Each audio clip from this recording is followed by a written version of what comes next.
इस्लाह माशरा का जो बड़ा सा बैनर लगा है, इस वक्त हमारे समाज में किन किन चीजों की जरूरत है।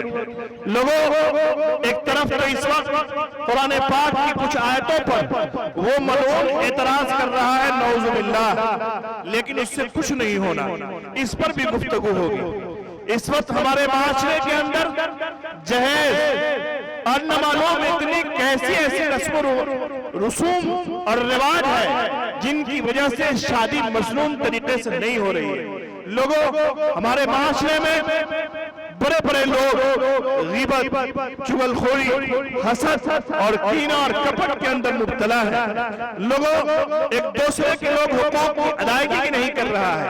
आज एक पड़ोसी दूसरे पड़ोसी से हुस्न सुलूक के बजाय उससे तंग आकर के जमीन बेच करके दूसरी जगह घर बनाने में आफियत समझता है।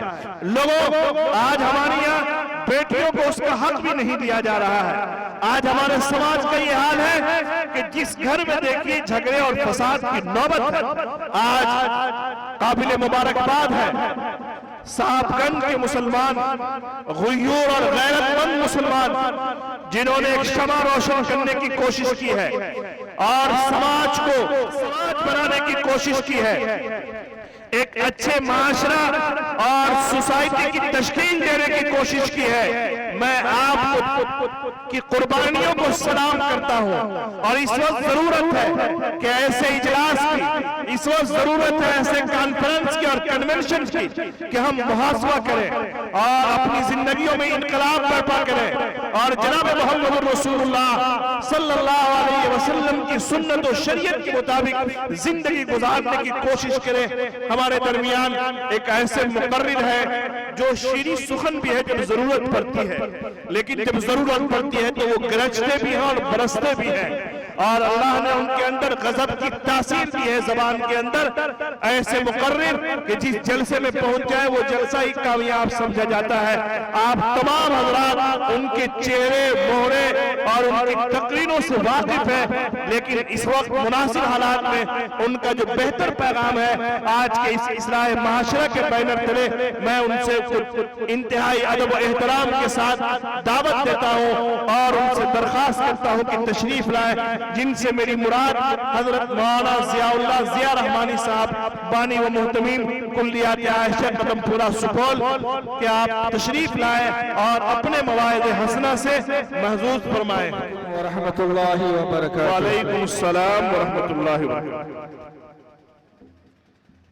आपसे अभी शैतानिर रजीम बिस्मिल्लाहिर रहमानिर रहीम हुवल्लज़ी अरसला रसूलहू बिल-हुदा व दीनिल हक़्क़ लियुज़हिरहू अला दीनि कुल्लिहि वलौ करिहल काफ़िरून। व क़ाला अल्लाहु तआला ज़ालिकल किताबु ला रैब फ़ीहि हुदल लिल मुत्तक़ीन।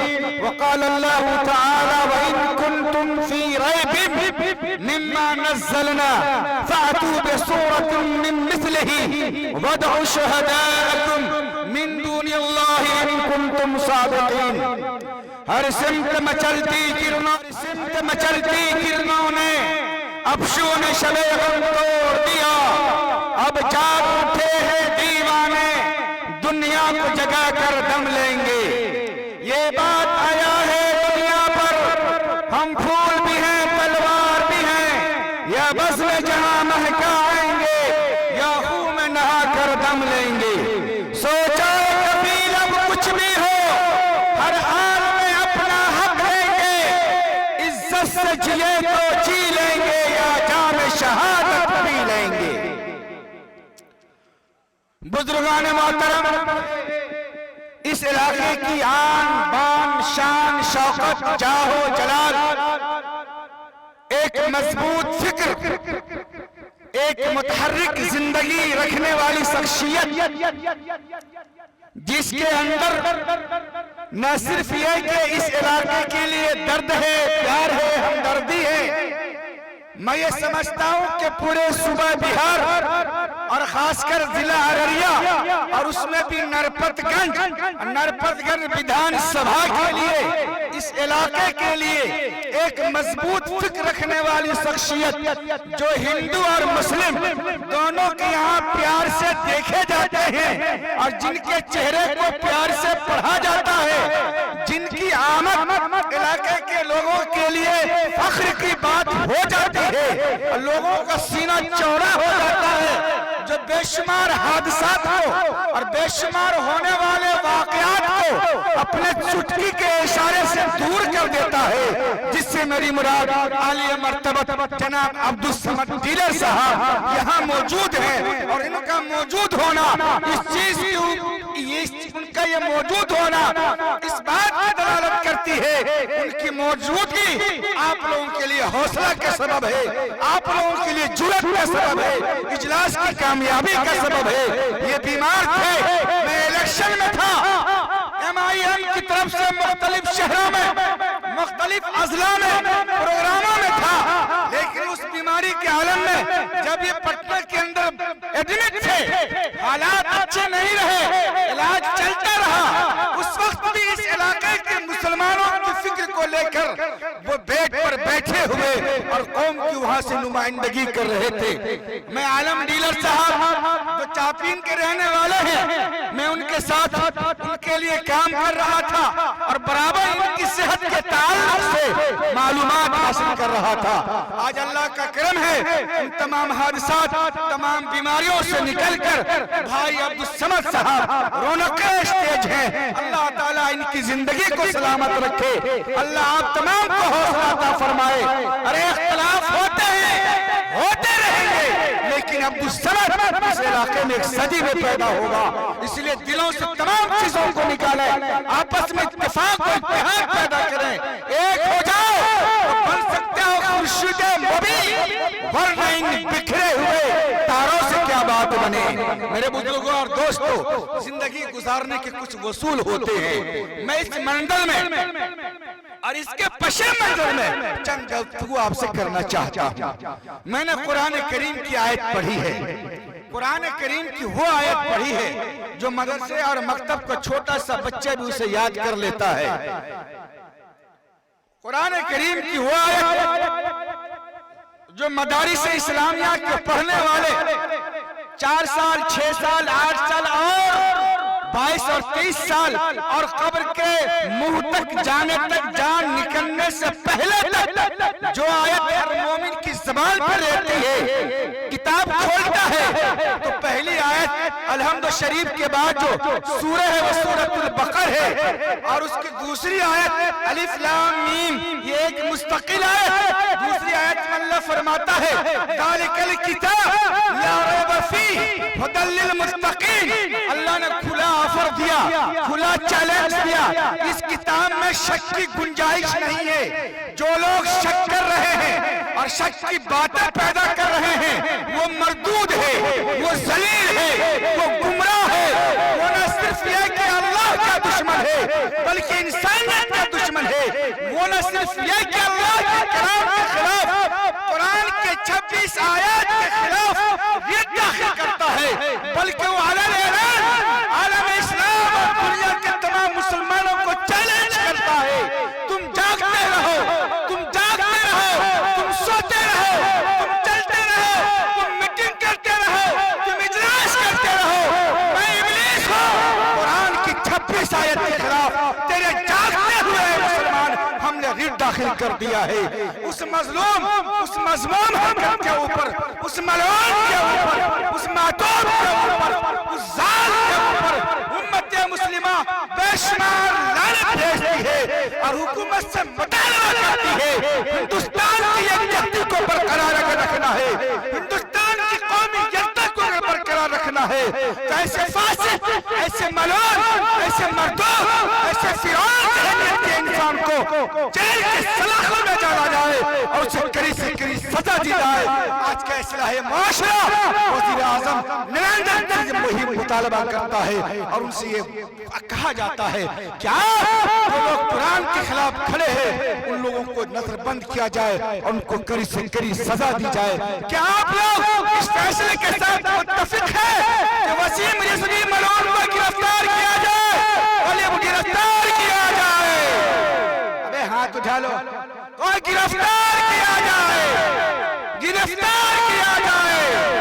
कुरान के खिलाफ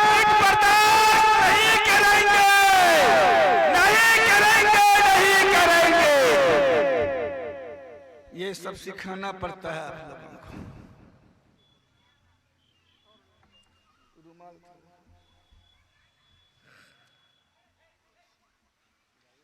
अच्छा ये बताइए, हम लोग गोश्त खाने वाले मुसलमान हैं या कुरान पढ़ने वाले? हाथ उठाकर बोलिएगा, कुरान पढ़ने वाले, गोश्त खाने वाले। मोबाइल पे 2 घंटा आपका उंगली चले तो कोई दिक्कत नहीं होती है।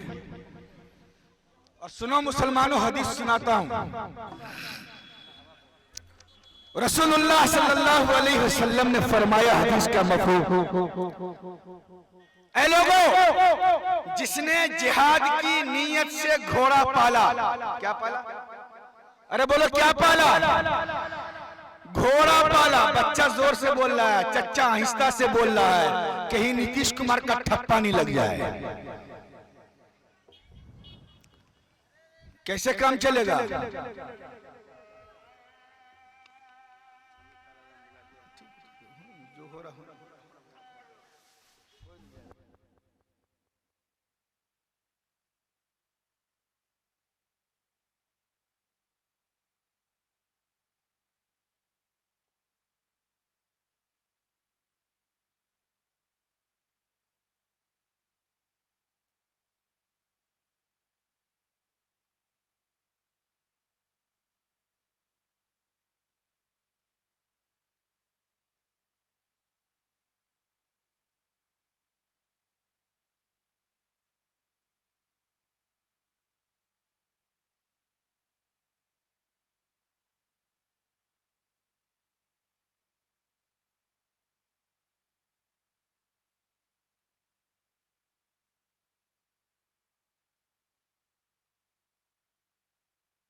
दुरूद शरीफ पढ़ लीजिए, अल्लाहुम्मा सल्ली अला सय्यिदिना मुहम्मदिन बारिक वसल्लम। मैं क्या कह रहा था? बोलिए बोलिए। आप क्या पालते हैं? मोबाइल। हाय रे मोबाइल। रसूलुल्लाह सल्लल्लाहु अलैहि वसल्लम, मेरी आवाज मैं 3 घंटा तकरीर करता हूँ तो मेरा इंजन गर्म होता है। तुम तो यार 20 मिनट में बर्बाद कर दिया हमको। अभी अररिया भी जाना जलसा, आवाज बैठ गई मेरी। इंतजामिया से गुजारिश है, अगर ये ठीक से मैक ना चलाए तो इसके पेमेंट में कटौती कर दीजिए। मेरे कहने का ये, मैं तो चलो निभा रहा हूँ, तो हमारे बड़े उलमा हैं वो जो बोलेंगे तो वो तो समझिए कि यहाँ पे उनका सारा किया कर्म हो जाएगा। आवाज इतनी खींच रही है ये कि ताकत जिसमें दिल से बोलना पड़ता है, जबकि मैक का सिस्टम इतना होठ हिले और आप तक बात पहुंचे। रसूलुल्लाह सल्लल्लाहु अलैहि वसल्लम ने घोड़ा पाला। ये मैंने क्यों कहा था? इसलिए कहा था कि आपने हाथ नहीं उठाया था, याद है ना? उठाया लेकिन टेढ़ा मेढ़ा करके उठाया। लगा कोई देख लेगा, सीडी बन रहा है, टीवी बन रहा है, सबका चेहरा चला जाएगा बाबा के पास और बाबा बीपीएल और एपीएल से नाम काट देगा। ये मुसलमान इतना बुज़दिल क्यों हो गया?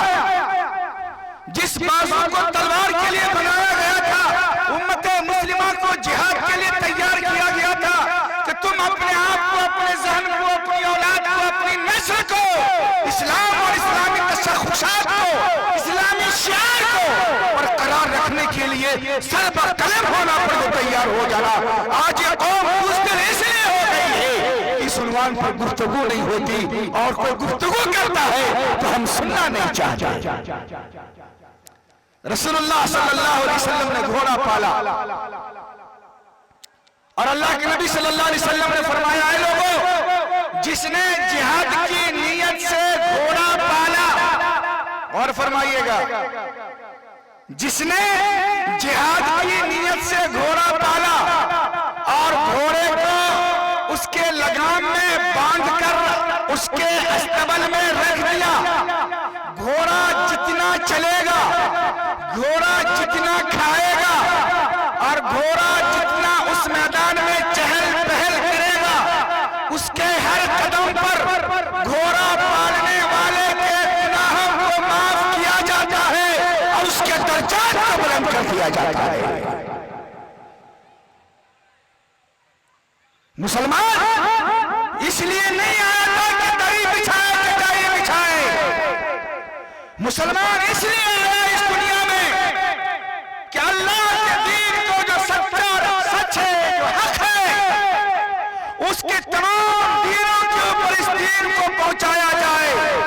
कुरान के अंदर आया, अल्लाह ताला फरमाता है, वल्लज़ी अरसला रसूलहु बिल हुदा व दीनिल हक लयुज़हिरहु अला दीन कुल्लिहि वलौ करिहल काफिरून। ये दीन इसलिए आया है कि इस दीन को तमाम दीन के ऊपर गालिब कर दिया जाए। अगर थे ये मुशरिकीन, ये यहूद और नसारा, ये काफिर दिल में नफरत और कदूरत का बाजार लिए फिरते हो, वल्लज़ी अरसला रसूलहु, वो अल्लाह जिसने रसूलों को भेजा, बिल हुदा, हिदायत की बातें लेकर, कलामुल्लाह लेकर, तौरात, ज़बूर और इंजील लेकर, किस लिए भेजा? वो वल्लज़ी अरसला रसूलहु बिल हुदा व दीनिल हक, सच्चे दीन के साथ, लयुज़हिरहु अला दीन कुल्लिहि, ताकि तमाम अदियान के ऊपर ये दीन हक को, दीन मोहम्मदी को, शरीयत मोहम्मदी को, अहकाम खुदाबंदी को नाफिज किया जाए और गालिब किया जाए। युरीदूना अन युत्फिउ नूरल्लाहि बिअफ़वाहिहिम, यहूद और नसारा चाहता है अल्लाह के नूर को अपने फूंक से बुझा दे। कल का लौंडा न होश न हवाश, गुफा की नाजायज औलाद कुरान पर चैलेंज करता है, कुरान के 26 आयत के खिलाफ फिर दाखिल करता है। उम्मत मुस्लिमा जिंदा और मयूर है। अगर जरूरत पड़ी, हिंदुस्तानी मुसलमान सर्वकफन होकर हिंदुस्तान के सुप्रीम कोर्ट के मैदान चौराहे पर जाकर वसीम रिज़वी मलून के लिए फांसी की सजा के मुतालबा करेगी इंशाअल्लाह। अभी भी डर लगता है, इंशाअल्लाह कहते भी डर लगता है, लगता है उसके पार्टी का कोई है यहाँ, है बाबा है कि इंशाअल्लाह हम सुप्रीम कोर्ट का घेराव करेंगे, सुप्रीम कोर्ट का घेराव करेंगे, वसीम रिज़वी को फांसी दिलाएंगे। होश, हवास, जोश, जज्बे ये सारे सलामत होने चाहिए। और ये हाथ अगर उठा, अल्लाह के नाम पर उठा, पूरी ताकत के साथ उठा, जितनी ताकत आपने इस हाथ के उठाने में लगाई है, जिस तरह घोड़ा पालने वाले के हर कदम पर नेकियां मिलती है, उसके दर्जात को बुलंद किया जाता है। उसी तरीके से जब मुजाहिदीन हाथ को बुलंद करते हैं और नारा लगाते हैं, तो अल्लाह ताला उसके हाथ को उठाने पर उसको आजाता फरमाता है, उसके गुनाहों को माफ करता है। ये साहबा की सुन्नत है। बदलेगा जमाना लाख मगर कुरान में बदला जाएगा। इस उन्वान पे हमारे और मुकर्रिर हैं, इंशाअल्लाह गुफ्तगू करेंगे आपसे। मैं इसमें एक बात और टच करता हूं, वो ये है, तकरीर का एक पहलू ये था, दूसरा पहलू जो मैं रख रहा हूं वो हमारे घर की बीमारी है। इस्लाह मुआशरा हो रहा है ना, तो इस्लाह मुआशरा की बात होनी चाहिए कि नहीं होनी चाहिए? अच्छा, थोड़ा बहुत खून गरमाया कि नहीं गरमाया आप लोगों का? अरे गरमाया कि नहीं गरमाया? हाथ उठाएंगे कि नहीं उठाएंगे? माशाअल्लाह। ये फिर गिरा ले, मैं खड़ा, मैं बूढ़ा आदमी, मेरा खड़ा आप गिरा देते, ऐसे करेंगे ना? ऐसे ये काम हो रहा है, ये काम, और आप क्या समझ रहे हैं इसको कि पूरी दुनिया आपके पैगाम को सुन रही है और देख रही है। ये हाथ, ये उंगलियां, और ये उंगलियां क़यामत में गवाही देंगी, ए अल्लाह, जब तेरे कुरान के खिलाफ 36 आयत पे गिर दाखिल किया गया था, तो ये उंगलियां गवाही देंगी, ए अल्लाह, मैंने तेरे नाम के साथ और तेरे नारे के साथ कुरान के लिए, कुरान की सरफराजी और सरबुलंदी के लिए, कुरान के अहकाम को नाफिज करने के लिए मैंने हाथ उठाया था। ये उंगलियां कहेंगे, अल्लाह, मैं बिल्कुल अर्श की तरफ, मैं बिल्कुल आसमान की तरफ खड़ा था, सिर्फ कुरान की शहादत के लिए, कुरान की गवाही के लिए। ये सब आपका काम है कि नहीं है? एक तो ये हो गया। असल जिस पैटर्न पे आना चाहता हूं मैं, चूंकि अभी दिल जला हुआ है, हालात मुल्क के अच्छे नहीं है, गुफ्तगू उस पर करना था, लेकिन इसको यहां बंद करते हैं, बहुत हो गया और कुछ नहीं हुआ। दूसरा यह है कि अल्लाह कुरान में फरमाता है,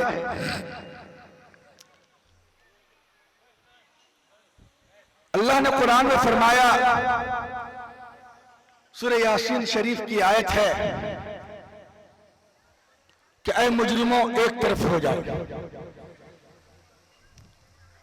जब मुजरिमीन एक तरफ हो जाएंगे, हालात खराब होंगे, बहुत मुश्किल हालात से सभी लोग दो चार होंगे। उस मंजर को आप अपने सामने में रखें जहां कोई किसी का नहीं होगा, और जहां कोई किसी का नहीं होगा, ये आज का 3 साल का बच्चा भी जानता है, और 90-99 बरस का चच्चा भी जानता है। लेकिन जहां कोई किसी का नहीं होगा, उसकी तैयारी कोई नहीं करता। हमने मकान बनाया किसके लिए? औलाद के लिए। जमीन किसके लिए लिया? औलाद के लिए। बीमा पॉलिसी LIC किसके लिए किया? बोले किसके लिए किया? थोड़ा आवाज दीजिए, किसके लिए किया? अब मैं बोलूंगा, आपको जवाब देना होगा। वो जो तकरीर थी का वो खत्म हो गया, वो टेलर था, अब दूसरा टेलर आपको सुना रहा हूं मैं आपको। जमीन किसके लिए? घर किसके लिए? मकान किसके लिए? पड़ोसी से झगड़ा किसके लिए? LIC किसके लिए? अच्छा, बाप मरेगा 7 लाख रुपया जीवन बीमा का मिलेगा, किसको मिलेगा? अरे बोलो किसको मिलेगा? बेटा सब बड़ा चालाक है, सोचा जल्दी से बुढ़ा मरे कि 7 लाख रुपया मिलेगा, है ना? ये जब सब औलाद के लिए है, बाप ने पूरी जिंदगी का कीमती सरमाया किसके लिए लगा दिया? अच्छा, एक बात और बोल रहा हूं, पूरी ताकत के साथ बोलना, सच बोल रहा हूं मैं। बाप ने अपने कब्र जन्नत को, कब्र क्या है? क्या है? बाप ने कब्र जन्नत को जहन्नम बनाया, किसके लिए? बोलिए किसके लिए? ऐसे बाप पर सोचने की जरूरत है कि नहीं? अच्छा, उस बेटा के लिए आपने अपने जन्नत को जहन्नम बनाया। मेरी तकरीर फारसी अरबी में नहीं हो रही है, बिल्कुल आसान जबान में, साहबगन फुट्टी चापिन की जबान में हो रही है ना, ताकि आपके दिमाग शरीफ में आए। वो बड़की उर्दू और मोटे मोटे लोगत बोलकर मैं अपनी भड़ास को निकाल तो सकता हूँ, 15 मिनट 20 मिनट अरबी में फारसी में तकरीर मिक्सचर कर सकता हूँ, लेकिन ला हासिल है, कुछ फायदा नहीं है। आपके दिमाग में मेरी बात शब्द कर जाए, लग जाए, आपके दिल के स्क्रीन पे लिखा हुआ हो जाए, वो है असल बात। तो ये मैंने तमाम खराफात जो किए, बदमाशी जो किया, जमीन जो हड़पा, किसके लिए किया भाई? अच्छा हम मर गए, आपको अल्लाह जिंदगी दे, हम मर गए, हमने अपने ए भाई बेटा ए लड़का बैठ जाओ बड़ा फोटो खींचता है, बैठो। जब मरेंगे आप तो जनाजा की नमाज कौन पढ़ाएगा? काहे पढ़ेगा? बाप का ठेकेदारी है क्या? मौलवी ठेका ले रखा है क्या? इमाम की ठेकेदारी है जनाजा पढ़ाना। दो कौन किताब ला तो लाओ, लिख करके दिखाओ हमको। ठेका ले लिया मौलवी ने जनाजा पढ़ाने का। मरे तो पैसा बेटा के लिए, LIC बेटा के लिए, जमीन बेटा के लिए, जगह बेटा के लिए, 3 मंजिला बेटा के लिए। जनाजा की नमाज पढ़ेगा इमाम साहब, थूथना झाड़ दिया जाएगा। समझ रहे हैं बात को? हमने अपनी औलाद को इतनी भी तालीम नहीं दी, ये है सर पॉइंट। हमने अपनी औलाद को इतनी भी तालीम नहीं दी कि आपका बेटा आपके मरने के बाद सही से जनाजे की नमाज पढ़ा सके। सही या गलत बोलिए? सही है। अब मसला सुनो, बड़े बड़े मुफ्तियान किराम आए हैं, उनसे भी सुन लेना। जनाजे की नमाज पढ़ाना वारिस के ऊपर लाजिम है, इमाम साहब के ऊपर लाजिम और जरूरी। अरे बोलो जरूरी। 7 लाख रुपया लेगा बेटा और नमाज पढ़ाएगा 700 रुपया वाला इमाम, ये चलने वाली बात है। तो अब आपको क्या करना है? अरे क्या करना है? बोलिए क्या करना है? अब ये भी पता नहीं है हमको कि जनाजे में क्या तकबीर है और कितनी रकत है। अच्छा हम तो ये कहते हैं कि जनाजे में 8 तकबीर 2 रकत है। आप लोग हाथ उठा के बताइए, बिल्कुल सही कह रहा हूं ना? जी बिल्कुल सही है भाई, सही कह रहा हूं। सब लोग हाथ उठा। 2 तकबीर 8, 2 तकबीर और क्या 2 रकत 8 तकबीर है ना जनाजे में? नहीं बोल रहे ना? अरे हाँ बोल रहे कि नहीं बोल रहे? नहीं बोल रहे जी। ये लीजिए, कितना तकबीर है? वो 6 नहीं बोल 4। वाह, ये सिर्फ बताना मकसद है, आपके जहन को तैयार करना है। लोग सुन रहे हैं माशाअल्लाह। जहन को तैयार करना, और कोई मसला नहीं है, कोई लफ्जाजी नहीं है, कोई यहाँ का वहां का नहीं फेंक फकाव हो रहा है। 1000 तकरीर करते करते अल्हम्दुलिल्लाह साहेबगंज, ठुट्टी, चापिन, अररिया, पूर्णिया, किशनगंज, मुजफ्फरपुर, दरभंगा, पूरे बिहार हिंदुस्तान में करते करते अब दाढ़ी पक गई। मानसी खगड़िया से दिल्ली तक दाढ़ी पकने करीब है। जब मैं यहाँ आता था मेरी दाढ़ी काली होती थी जी, और आज दाढ़ी पकने के करीब है। सर में बड़े बड़े बाल होते थे माशाअल्लाह सुभान अल्लाह, लेकिन आज सर के बाल उड़ गए। तकरीर इतना पहला, इतना सुनाया, इतना सुना कि सब चीज कर रहे हैं, लेकिन हमने अपनी औलाद को इस लायक नहीं बनाया कि वो सही से जनाजे की नमाज की दुआ और तरकीब समझ सके। यह है अफसोस का मकाम। तो आप लोग आज इस प्रोग्राम से आज लेकर के जाइए कि हम अपनी नस्ल को, अपनी औलाद को जनाजे की नमाज सिखाएंगे। कहिए इंशाअल्लाह। इंशाअल्लाह। एक पैगाम तो ये था जी। दूसरा पैगाम, पहला पैगाम लानत भेजा हम लोगों ने किसके ऊपर? बोलो जोर से। अरे किसके ऊपर लानत भेजा? इबलीस पर, इबलीसी पर, है ना, मलऊनी पर, मातूबी पर लानत भेजा। और जमहूरिया हिंद में अल्हम्दुलिल्लाह तमाम लोग भेज रहे हैं, आप भी सीना ठोक कर भेज रहे हैं। एक पैगाम तो ये। दूसरा आप क्या करेंगे? अपनी औलाद को, अपनी औलाद को क्या करेंगे? जनाजे की दुआ याद करा दीजिए। कराएंगे इंशाअल्लाह। तीसरा और आखिरी काम बताकर अपनी जगह लेता हूं, मेरी गाड़ी तैयार है। नहीं भाई चलिए। अच्छा रुक जाइए, चच्चा महंगा है, इतनी जल्दी तैयार चच्चा वाला बात है। चच्चा माफ कर दीजिए। तशरीफ। अच्छा इधर दूसरी तरफ आ जाइए, यहाँ कुर्सी खाली है, कुर्सी पे ले आइए। अच्छा बैठ जाइए। इधर देखिए भाई, शुरू। तो ये क्या है? तीसरा काम ये है आप लोगों का। तीसरा काम बोलिए नारे तकबीर।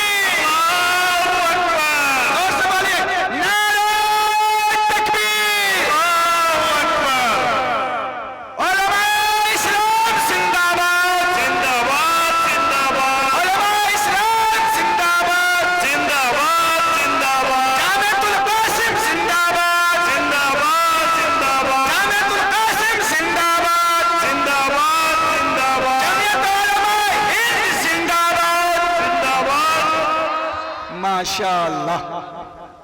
मेरे दोस्त, होता ये है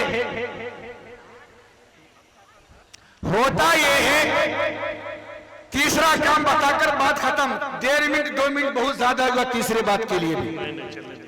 चलने जी, हजरत कह रहे हैं और चलने दीजिए जी। अरे चलेगा कोई दिक्कत नहीं। वो भी सुनाइए भाई, ओम परम बड़ा। अच्छा, वो भी सुना जी जी। अच्छा, सुनाएंगे। तीसरा काम सुन लीजिए, फिर उसके बाद में आपको वेद, ऋग्वेद, अथर्ववेद, सामवेद, इन तमाम जो हमारे हिंदू भाई के धार्मिक पवित्र पुस्तक हैं उसके भी चंद ग्रंथ आपके सामने प्रस्तुत करेंगे। हिंदी समझ जाते हैं ना, तो आपको पता लग गया होगा कैसा मौलवी है। Speaking for English, speaking for Sanskrit, speaking for Arabic, speaking for Urdu और स्पीकिंग फॉर फारसी। अभी जो बोल रहे हैं वो किसमें बोल रहे हैं? अबे नहीं, अभी राजगंज की जबान में, साहबगंज और ठुट्ठी की जबान में, माँ और बहनों की जबान में, ताकि हमारे समझ में आए। तीसरी बात ये बता रहा था मैं आपको, माशाअल्लाह, ये देखिए जी, मौलाना अब्दुल मतीन साहब दामद बरकात इस्तकबाल है तहे दिल से।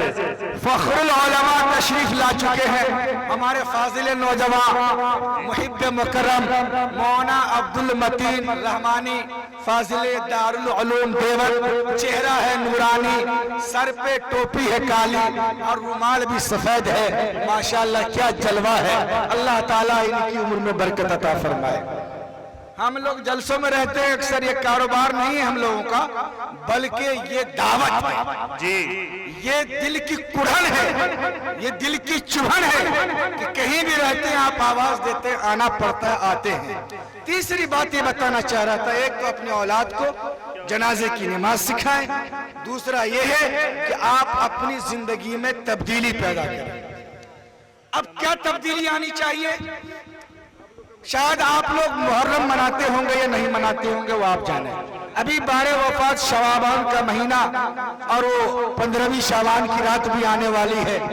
बहुत सारे फजाइल हैं इसके अंदर, बहुत सारी गुफ्तगू हो सकती है इस उन्वान पर। और आगे सामने रमजान मुबारक का मुकद्दस महीना है। इन तमाम उन्वानात पर गुफ्तगू आपके सामने हजरात उलमाए किराम का। लेकिन एक बात बताऊं मैं आपको, घर की इस्लाह के लिए आज हमारे यहाँ तलाक कर आम रिवाज है, ये चलन है। जबान चलती है, थोड़ी सी कोई गुफ्तगू हुई, मियाँ बीवी थोड़ा सा बिखरा हुआ, लफ्जों का हेर फेर हुआ, इधर से 3 उधर से काजी साहब के यहाँ। अब ये होता क्यों है? इसलिए कि हमारी जिंदगी में नबी की सुन्नत नहीं है।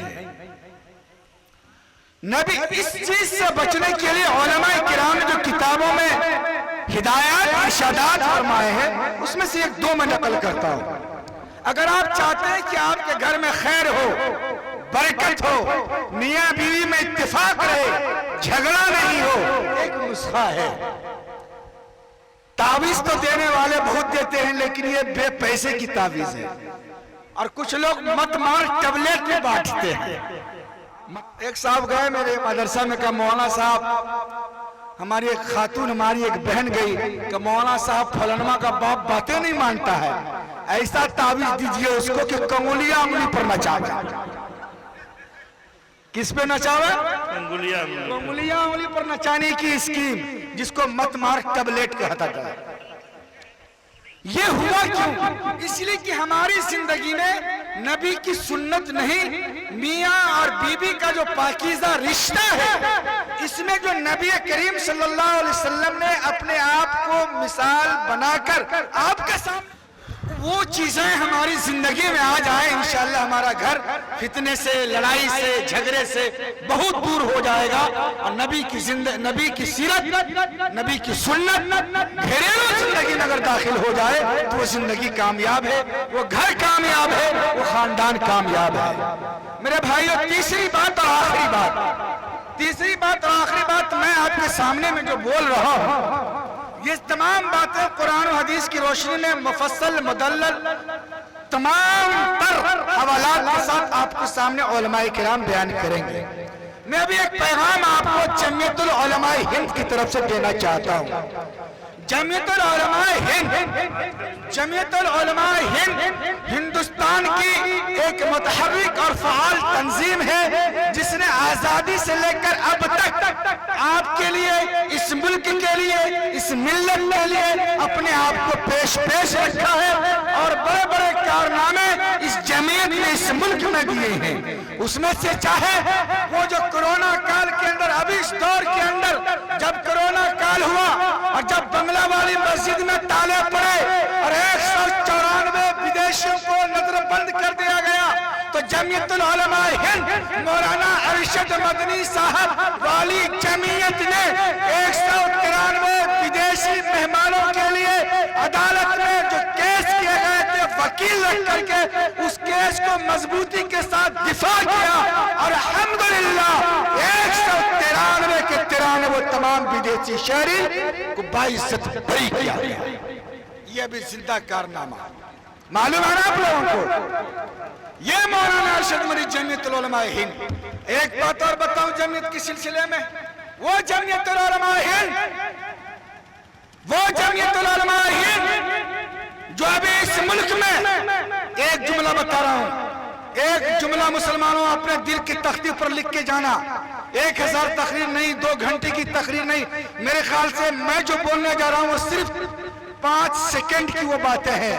जमीयतुल उलमा आपकी लड़ाई के साथ साथ वो नस्ल जो आज की रात मादरे शिकम में करार पाएगा, उसकी तहफ़्फ़ुज़ की लड़ाई इस मुल्क में लड़ रहा है। बात समझ में आ गई? थोड़ा फारसी था मोटा, इसको आम इमाम साहब से समझ लीजिएगा। बहरहाल ये तीसरी बात और आखिरी बात थी हमारी। आपकी जिम्मेदारी है कि जमीयत जहां भी आपको आवाज दे और जमीयत जिस मोड़ पे आपको खड़ा करे कि इंशाअल्लाह हम पूरी कुव्वत के साथ, पूरी ताकत के साथ जमीयतुल उलमा के साथ खड़े रहेंगे। अल्लाह ताला हमें आपको अमल की तौफीक अता फरमाए। व आखिरु दावाना अल्हम्दुलिल्लाहि रब्बिल आलमीन। अच्छा वो रवायन आपका बच गया। श्लोक का ऐलान किए थे, ऋग्वेद, यजुर्वेद, अथर्ववेद के श्लोक और पुराण को जो है जी इरशाद से आप इच्छा सर्वनाशी देव इच्छा तो मादरे राम में नुत्फा ही हुआ भाई। असल में ये लोग वहाँ नरपगन की इजलास में सब सुन चुके हैं। अरे वो जो अवैसी साहब का जो प्रोग्राम, ये सारे लोग वहाँ थे। तो आप इच्छा सर्वनाशी देव इच्छा परम्बला राजकन्या राजगढ़ी बलहरम भालो भक्षणम ला इलाहा हिरले पापम इल्ला लंबा पदम पिदम जन्म बेखंड स्वर्ग जपे नामे मोहम्मदम आगतम भूतलम स्वागतम जुदकरम जीवनम मंगलम। बुजुर्गों, ये जो चंद श्लोक पढ़े गए हैं इसके बहुत बड़े माने आपको सुनने पड़ेंगे और सुन करके अपने दिल में लेकर जाइएगा। वैसे मेरा कहना ये है कि कहने के लिए बात ये आसान बहुत है, कहने के लिए बात ये आसान बहुत है। इस दौर में थोड़ा सा भी ईमान बहुत है। आरोग्य किताबों की तरफ किस लिए देखें, मेरे लिए अल्लाह का कुरान बहुत है। बहुत खूब। तो बस ये है कि कुरान ही हमारी जिंदगी हो। ये लीजिए जी, आपके अशार को सुन करके जनाब अब्दुल समद साहब अल्लाह उनको सेहत आफियत अता फरमाए, आपको 500 रुपए का इनाम दिया गया है। कभी मुझको भी 1000 रुपए का इनाम यही मिला था, लेकिन एक मरतबा और शेर को पढ़िए और इनाम का ये है कि वो आखिर में नाज़िम मुशायरा उनको पहुंचाता है जब तक आपकी अमानत मेरे सेवा में है। सेवा में मेवा हो जाएगा। मेवा लाल को इस्तीफा दिया तो कौन सा जी यही शेर जो आप नहीं वेद वाला, जो वेद वाला। आगतम भूतलम स्वागतम जुदकरम जीवनम मंगलम ला इलाहा हिल्ले पापम इल्ला लंबा पदम पिदम जन्म बेखंड स्वर्ग जपे नाम मोहम्मदम यकुम ओ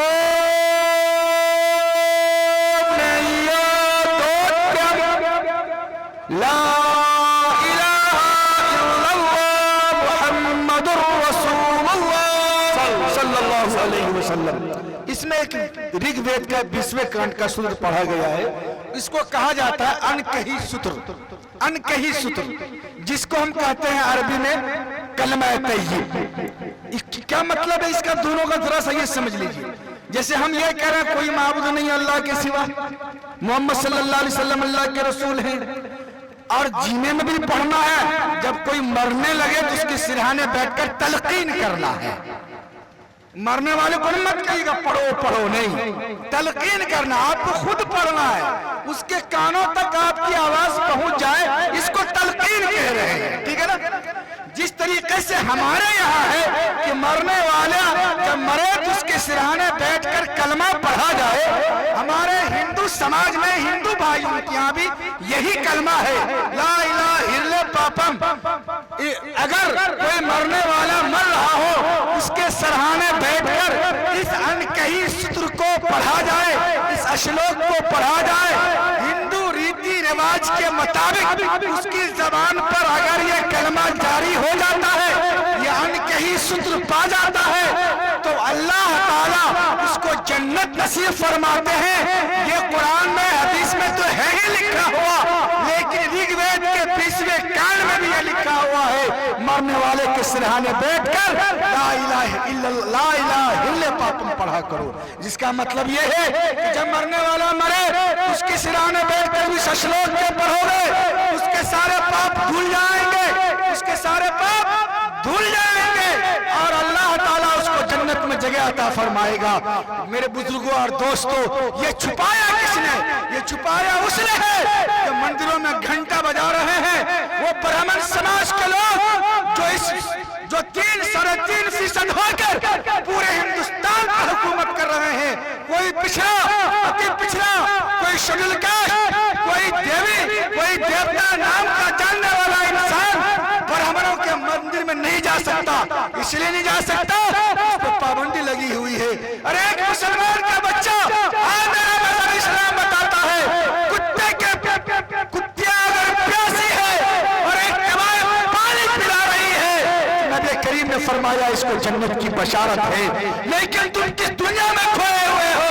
एक मुसलमान का छोटा सा बच्चा, और इस मंदिर के अंदर और इस मुल्क के अंदर न आसिफा महफूज थी, न कल आसिफ महफूज था। आसिफा की इज्जत को तातार किया गया मंदिर के अंदर, और आसिफ को मुंह के बल जूते और चप्पल से मारा गया मंदिर के प्याव जल के ऊपर। मेरे दोस्तों और बुजुर्गों, मजहब इस्लाम तो एक तवायफ को कुतिया के पानी पिलाने पर जन्नत दे रहा है। तुमने ये कौन सा हिंदुस्तान बनाया है? एक बच्चा अगर पानी पीने के लिए जा रहा है, तुम उसे मार रहे हो, तुम उसे पीट रहे हो, और इतनी मार, इतनी सख्त सजाएं दी गई है। जब आप फेसबुक पर, यूट्यूब पर देखेंगे तो आपका दिल कांप जाएगा। मेरे बुजुर्गों, ये मुल्क हमारा गंगा जमुना और गंगी जमुनी जिसको बोला जाता है, या जो भी बोल लीजिए अपने जबान में, बिहार की जबान में, आसान जबान में जिसको आप बोलते हैं, ये मोहब्बत की जबान है, ये मोहब्बत का देश है, ये प्यार का देश है। जमीयतुल उलमा ने ये पैगाम दिया है कि हम फिरका परस्ती के इस आग को, नफरत की आग को मोहब्बत की बारिश और मोहब्बत के फूल से बुझाएंगे, और इस मुल्क को वो हिंदुस्तान बनाएंगे जहां बापू भी होगा, जहां मौलाना अबुल कलाम आजाद भी होंगे। वाखिर दावाना अल्हम्दुलिल्लाहि रब्बिल आलमीन। बहुत खूब।